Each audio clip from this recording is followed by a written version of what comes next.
On October 5, 1944, over Asselt, Netherlands, 5 pilots from the Royal Canadian Air Force's 401 Squadron were circling at altitude in their Spitfire Mk9s, enjoying the afternoon sun. Squadron leader Smith spotted at first a flash of silver diving toward them at an unbelievable speed. No propeller. No familiar shape, just a streak of metal moving faster than anything they'd ever seen in combat. The German Mi-262 jet fighter. The jet banked hard, trailing faint exhaust against the purple sky. For 3 years, Allied intelligence had heard whispers about Germany's jet development, but rumors were one thing. Seeing the Mi-262 in action was a whole different story. The jet was moving faster than 500 mph, and it was real, not some myth. Smith quickly radioed in to the other pilots, Flight Lieutenant Davenport, Flight Lieutenant Everard, Flying Officer Mai, and Flying Officer Sinclair to take attack positions. What followed was aviation history's first confirmed kill of a jet fighter in combat, and more importantly, the first crack in what Germany had promised would be an invincible weapon. The Mi-262 had just revealed its deadly weakness. This moment would trigger a chain reaction. Within months, American P-51 Mustang pilots would figure out how to exploit that vulnerability and hunt down Mi-262s, rendering them nearly useless, despite their revolutionary technology. The psychological impact of the first jet encounter rippled across Allied squadrons in Europe.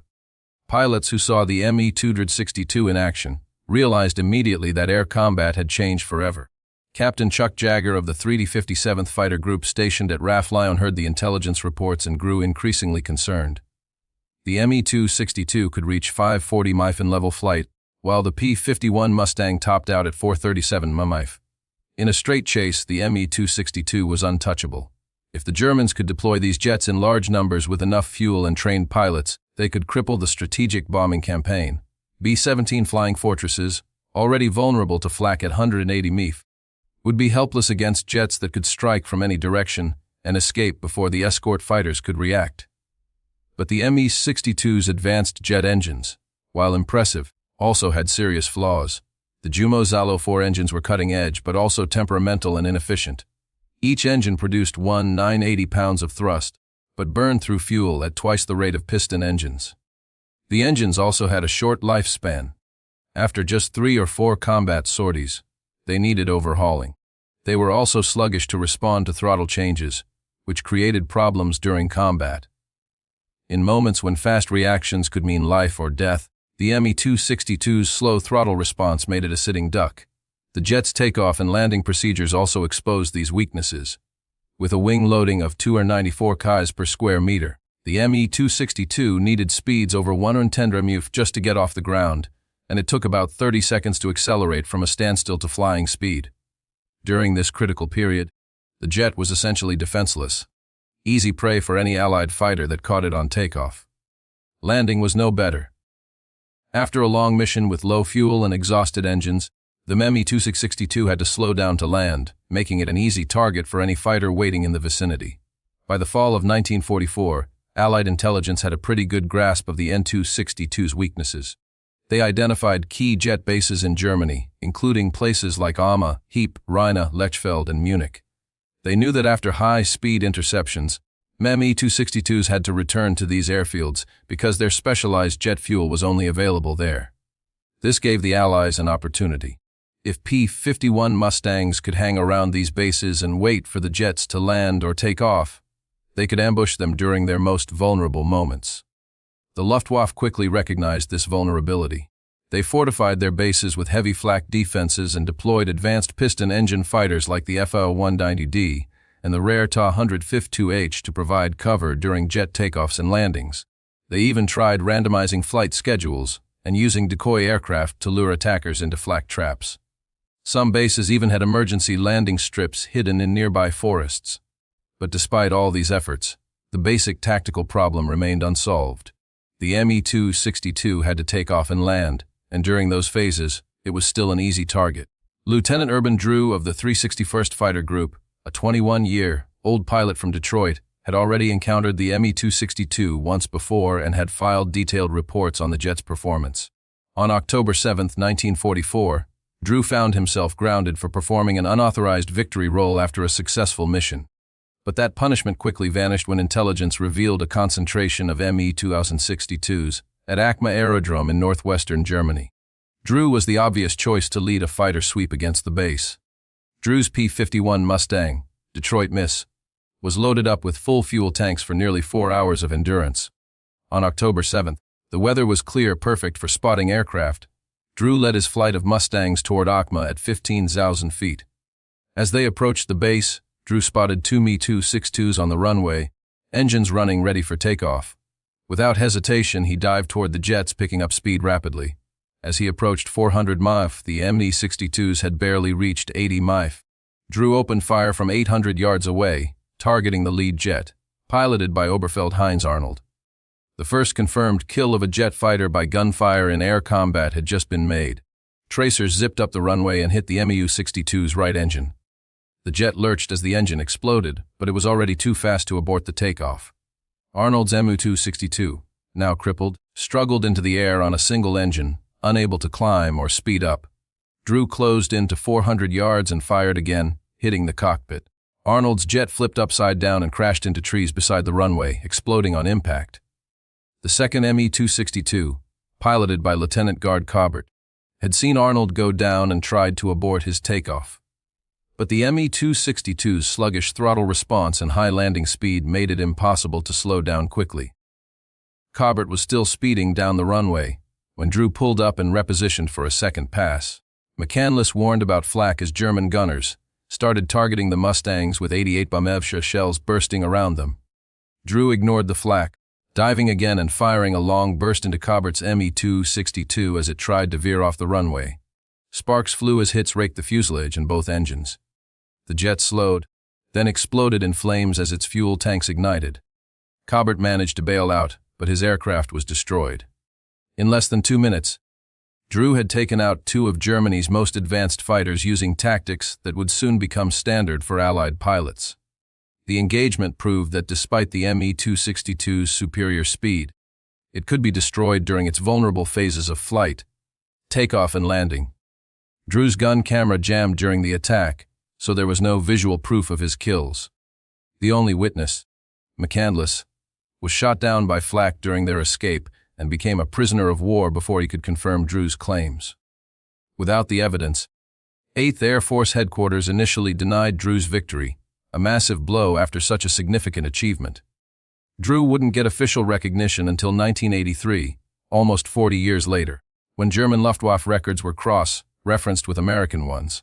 Luftwaffe ace Georg Peter Ed confirmed he had witnessed a yellow-nosed P-51 attack and destroy two N-262s. This testimony was enough for the U.S. Air Force to award Drew the Air Force Cross in May 1983. Meanwhile, on October 7, 1944, Lieutenant Colonel Hubert Zemper of the 479th Fighter Group also may have shot down an Me-262. However, the evidence was unclear. His gun camera footage was ambiguous, showing either a Me-62 or a Bf-109. Post-war analysis suggested it was likely a jet, but the victory was never officially confirmed. What mattered was the growing pattern. American pilots were learning that the M262, despite its impressive speed, could be defeated through tactical innovation. Exactly 1 month later, on November 6, 1944, Chuck Jagger encountered his first Me-262 while leading a bomber escort mission near Acma, Germany. His P-51 Mustang Glamorous Glen III was cruising at patrol altitude when he spotted Me-262s diving toward the bomber formation. The jets made their pass, firing briefly, and then used their speed advantage to climb back to altitude, seemingly escaping. But Jagger, undeterred by standard doctrine, made a calculated gamble. The jets had to land soon, because their fuel was running out. He broke off from the formation and descended into the clouds, emerging at a lower altitude near Acma Airfield. Below him, one Me-262 was on final approach, flaps and gear extended, speed reduced to around 150 mph. The German pilot, focused on landing, didn't notice Jagger diving on him from above. Jagger pushed his throttle forward and dove at the jet, building up to 450 mph. He closed to 400 yards and fired, hitting the Me-262's wings and fuselage. The jet pilot, likely wounded or killed, made no evasive maneuvers, and Jagger continued firing, hitting the engines and cockpit. The Me-262's left wing folded, and the jet crashed into the woods in a fiery explosion. Jagger didn't have time to celebrate. As soon as he pulled up, Akma's defensive guns opened fire, and 88 Mummert shells exploded around him as he sped across the airfield at treetop level. With flak coming from all directions, Jagger had no choice but to fly low and fast, narrowly avoiding hits. Once clear of the runway, he dove for the safety of a nearby valley. It was one of the most dangerous tactical situations in air combat, attacking an enemy airfield in broad daylight at low altitude. But Jagger had proven that NTW-62s were not invincible. They could be hunted and killed. Jagger later downplayed the engagement with typical modesty. "First time I saw a jet, I shot it down. Not very sportsmanlike, but what the hell." By late 1944 and into 1945, American pilots refined their tactics for taking on jets, based on hard-earned experience and careful analysis of gun camera footage. The P-51 Mustang was perfect for the mission thanks to its incredible range and endurance. A fully fueled Mustang with 2 drop tanks could stay airborne for over 7 hours, giving pilots ample time to loiter near known jet bases. When jets appeared, Mustang pilots would use their altitude advantage to dive, trading height for speed. In a dive, a P-51 could approach or even exceed 500 mph, enough to catch the Me-62s at their most vulnerable. Timing was everything. Attacking a jet during takeoff required spotting it early and getting into position before it could gain enough speed. Catching one on landing meant waiting for the perfect moment when it was committed to its approach. American pilots also studied Me-62 patterns. Jets usually flew in pairs or small formations, rarely alone. This meant that taking down one jet often presented the opportunity to attack others. Pilots knew that Me-62s, constrained by fuel limitations, couldn't afford to go around for another landing attempt. They had to land when they ran out of fuel. This knowledge helped turn the tide in the fight against the first operational jet fighter. Once an Me-62 was committed to landing with low fuel, the pilot had no choice but to continue, no matter the threats. This gave attacking Mustang pilots a crucial psychological advantage. The jet pilot knew he was exposed but couldn't back out.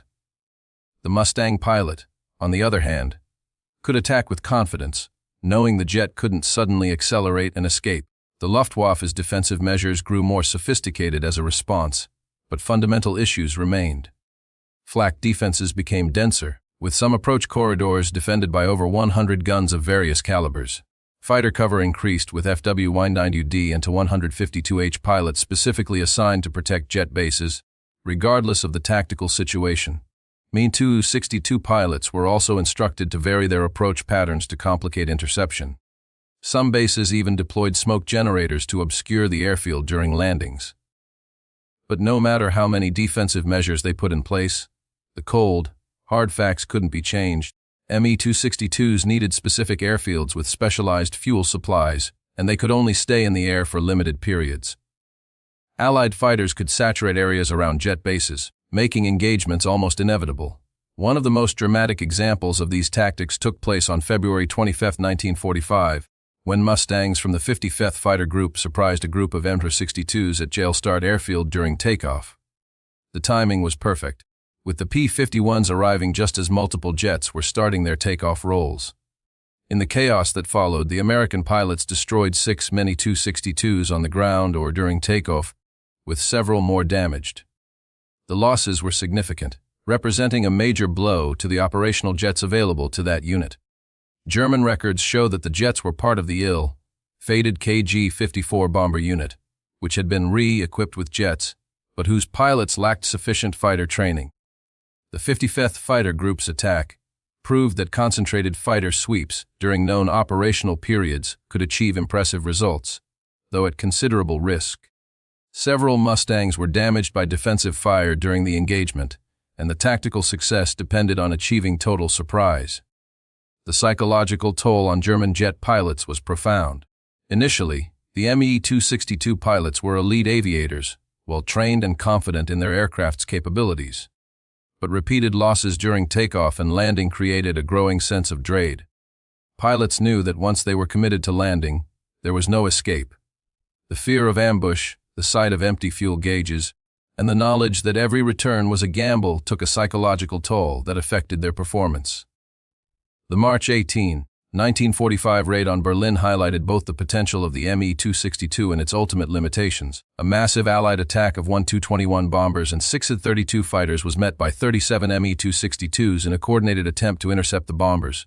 German pilots fired R-4M unguided rockets for the first time, scoring hits on several bombers. But despite the rockets' damage, the jets only shot down a small percentage of the bombers.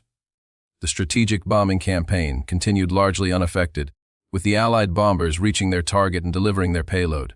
Despite some successes, the Me-262's operational life remained brief. In February 1945, Adolf Galland, Germany's former fighter general, formed Jagdverband 44, an elite Me-262 unit made up of the Luftwaffe's best pilots.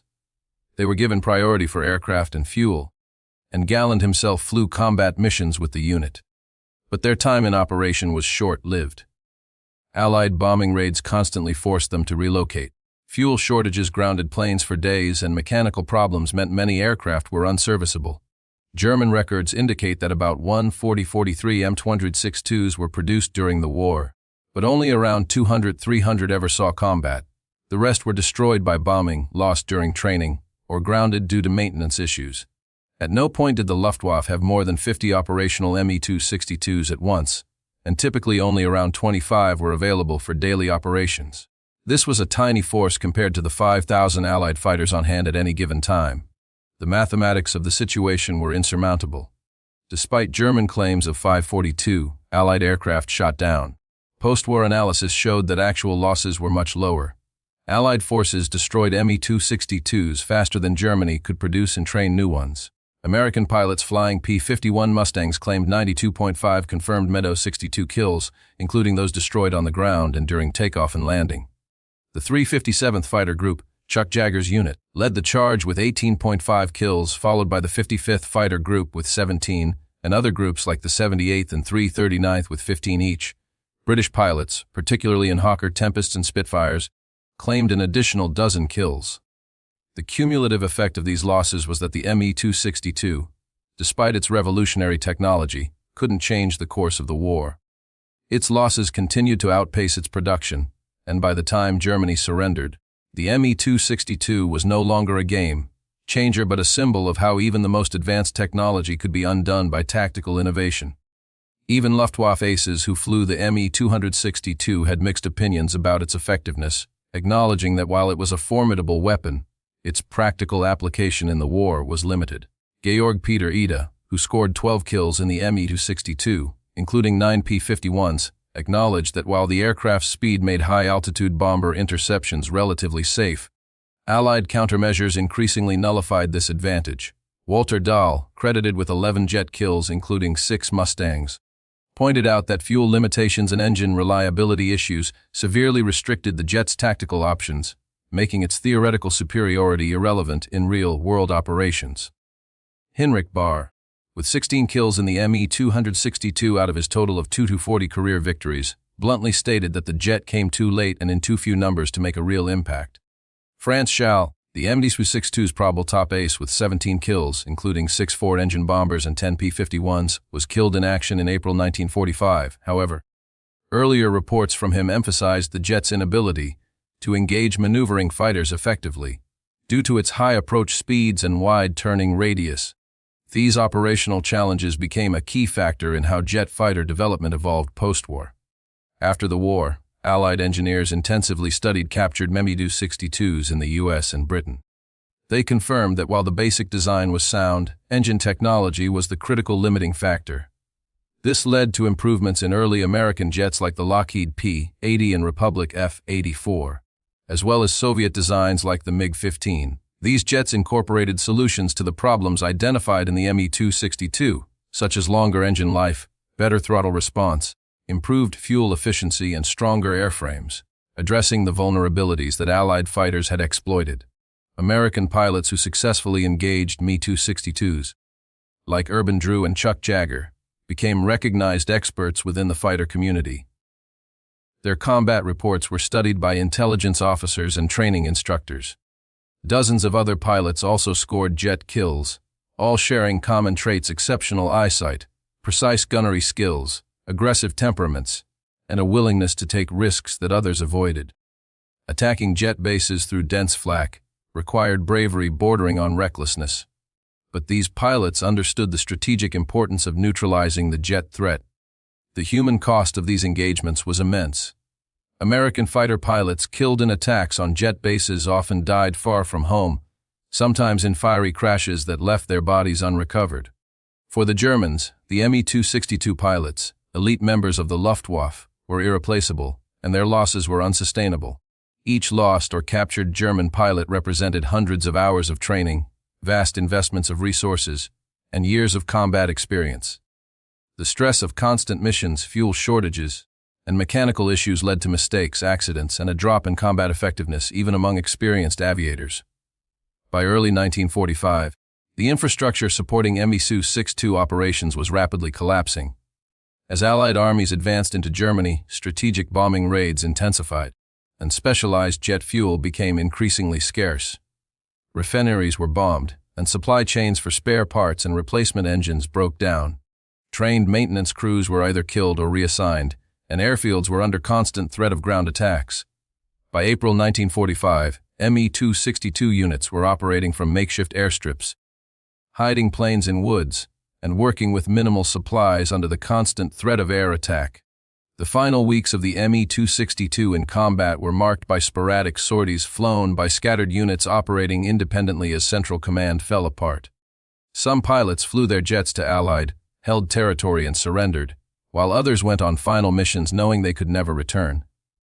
Some, including members of Jagdverband 44, continued to fight until the very end, scoring kills even as Germany's military structure disintegrated. Post-war analysis by American and British aviation experts reached a consensus that the Me-262 represented a revolutionary technological achievement, but one that arrived too late to change the outcome of the war. Even if production had started earlier, if the engines had been more reliable, or if more jets had been produced, the fundamental strategic situation meant the jet's impact was limited. By 1944, Germany lacked fuel, trained pilots, and air superiority. The Me-262 couldn't overcome these limitations, regardless of its performance advantages. The legacy of the Me-262 versus Mustang engagements extended far beyond WWII. The fundamental lesson that technological superiority doesn't guarantee tactical success became a case study taught at military academies worldwide. The importance of exploiting enemy vulnerabilities, rather than engaging their strengths, became a core principle of fighter pilot training. The tactics developed by American pilots to counter the Me-262, using altitude to gain speed in dives, timing attacks during vulnerable flight phases, and patrolling known enemy operating areas, remained relevant as new generations of fighter jets emerged. Pilots like Chuck Jagger and Urban Drew became legends, their stories highlighting the incredible risks and split-second decisions required to take down the Me-262. Jagger, in his autobiography and interviews, emphasized how attacking Me-262s required exceptional risk-taking and precise timing. Drew, who didn't get official recognition until 1983, spoke about the frustration of having his victories denied for nearly 40 years, but also about the importance of the mission, regardless of personal recognition.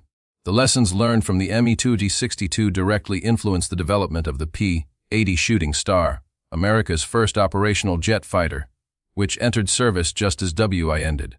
Lockheed engineers extensively studied captured Me-262s, particularly their engines and airframes, to understand both their successes and flaws. The P-80's design incorporated longer, lasting engines, better throttle response, and improved fuel efficiency, solving many of the issues that plagued the Me-262.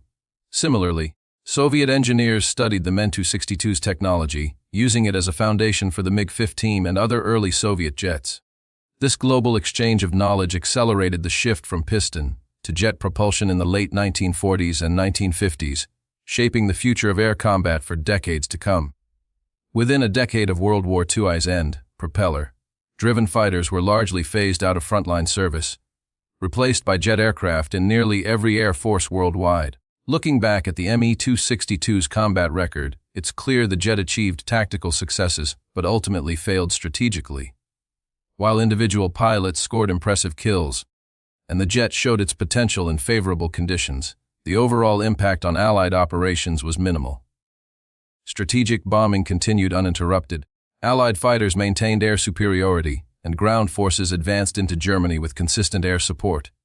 The resources invested in the Me-2062, scarce materials, manufacturing capacity, and skilled labor, could have been better used to produce more conventional fighters that could have been more effective with the available fuel, training, and manpower. The story of German pilots showcasing their jets, only to be hunted down by Mustang aces during vulnerable moments, underscores the limits of relying on technology alone to solve strategic problems. Germany created the world's first operational jet fighter, achieving a true breakthrough that offered tactical advantages.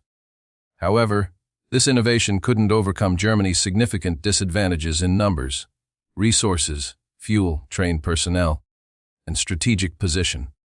The United States and its allies, flying less advanced aircraft, but backed by overwhelming industrial capacity, effective training systems, and sound tactical doctrine, overcame the Me-262 through persistence, innovation, and skill. In the end, the Me-262 stands as a fascinating, what could have been. It demonstrated the future of aviation but arrived too late to change the course of history. Its combat record, though impressive in certain engagements, was insufficient to impact the war's outcome. The American pilots who developed and executed tactics to counter the Me-262 threat earned their place in aviation history, not through superior technology, but through tactical brilliance, courage, and a refusal to give up against what seemed like an unbeatable opponent. The transformation from German confidence to Allied dominance in the Me-262 Mustang encounters took less than a year, from October 1944, when the first Me-662 was shot down, to May 1945, when the last jet operations ended. This rapid shift wasn't due to any single factor, but the result of the systematic exploitation of the Me-262's weaknesses, combined with relentless pressure that prevented the Luftwaffe from maintaining sustainable jet operations. Each Me-262 destroyed during takeoff or landing meant one less available for bomber intercepts. Every pilot killed or captured represented irreplaceable training and experience lost. Every successful Allied strike on jet bases made German operations more scattered and disorganized. The final months of Me-262 operations were marked by increasing desperation from German pilots. Fuel shortages limited sorties to the most critical missions, and engine problems grounded planes for long periods. Allied patrols made takeoffs and landings dangerous, while base relocations disrupted operations and morale. Yet, some pilots continued flying until the war's final days, displaying incredible courage and professionalism despite overwhelming odds. They knew they couldn't win, but they flew on, driven by duty, honor, and the slim hope that their efforts might somehow matter. The story of the Me-262's final days didn't end with a grand, climactic battle. Instead, it was a slow, inevitable dissolution as Germany's military infrastructure collapsed in early May 1945. Me-262s were abandoned at airfields, hidden in the woods to prevent capture, or destroyed by their own crews to keep them out of enemy hands. A few were flown to Allied territory and surrendered, but most simply stopped flying as fuel ran out and maintenance became impossible. The jets that had once promised to clear Allied bombers from German skies ended their operational lives scattered across Germany. Silent reminders of the gap between technological potential and operational reality. The Mustang pilots who had hunted them returned home as the war ended, their mission accomplished. The jet threat had been neutralized, not through superior technology, but by tactics that proved more effective than the Me-262's impressive technological advancements.